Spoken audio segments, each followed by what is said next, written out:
Happy Halloween guys, and welcome back to Video Essay. Today we're playing a horror game like usual, and because I really hate scary games, today we're playing a game that I found in a store randomly, Killer Frequency. Killer Frequency is a horror game that puts you in a radio show where you have to solve puzzles from your radio station to save people's lives, all while uncovering who the Whistling Man is.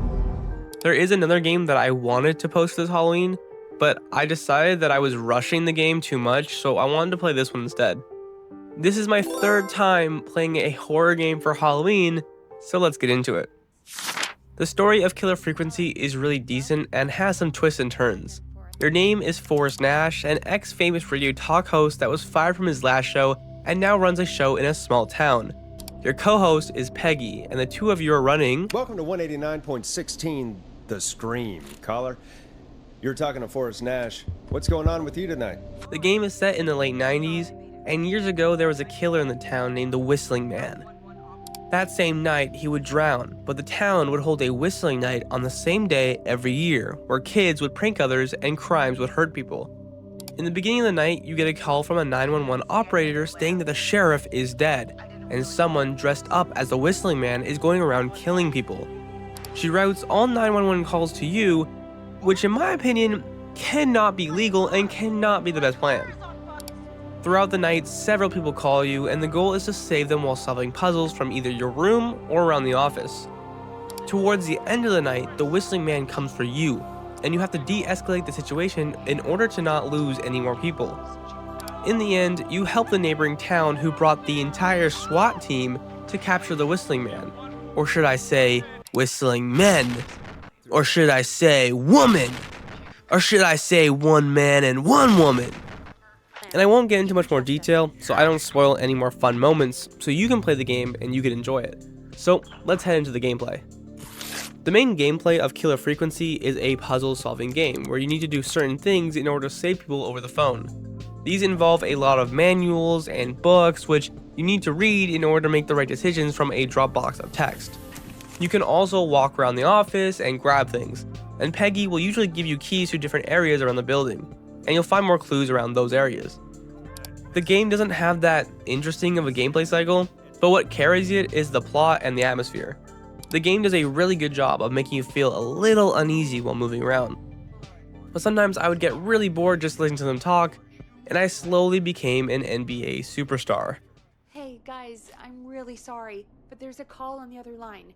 I just need to make sure we don't have another situation. I understand that the point of the game is to listen to the people and try to solve the clues and save them, but when the conversations are a little boring and there's lots of filler, I wish there was more to do. There are some random things to do around the office like the paper balls or the sound bar or the records and tapes, but other than that, you kind of just have to listen while you sit there and do nothing. I really like the plot of the game and the idea that you have to save people while running a radio show. And the fact that you can't really go help them physically, that's really cool. The main office area is really cozy, but the moment that you leave, it all ends. I kind of wish you didn't have to leave. There are puzzles like the codes you need for a house that a woman wanted to enter, where you need to go find the manual in the creepy basement and then return and then give her the code. What's funny is that this woman wouldn't help me save someone earlier, so I tried to get her killed. Other than that, there isn't much gameplay to talk about. You kind of just help people out and try to figure out who the killer is. I really enjoy the aesthetic of the game and the vibes that it gives off, except that the intro did scare me a little bit.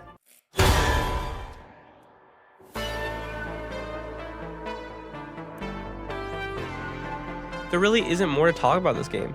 It's a little shallow and I don't like spoiling games, but I didn't want to talk about it as much as I could.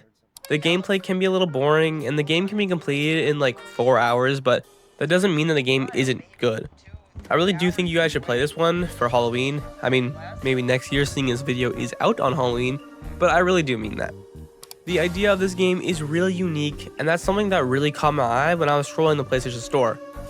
I hope everyone has an amazing Halloween, and please stay safe if you're trick-or-treating, and let me know in the comments below what your favorite Halloween game is, and I'll respond and feature you in the next video, and I'll probably play it next year. I'll rank Killer Frequency a B tier game for the unique gameplay and awesome vibes, but I did not rank it higher for its shallow gameplay.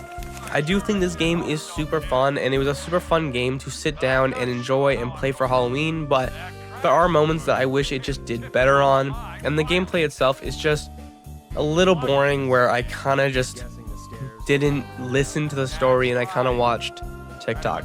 So, yeah. I'll see you in the next video. We need to do something. Peace. All we can do from here is... Forrest, I think I've got it. I don't recall the killer. They'd have a bunch of phones set up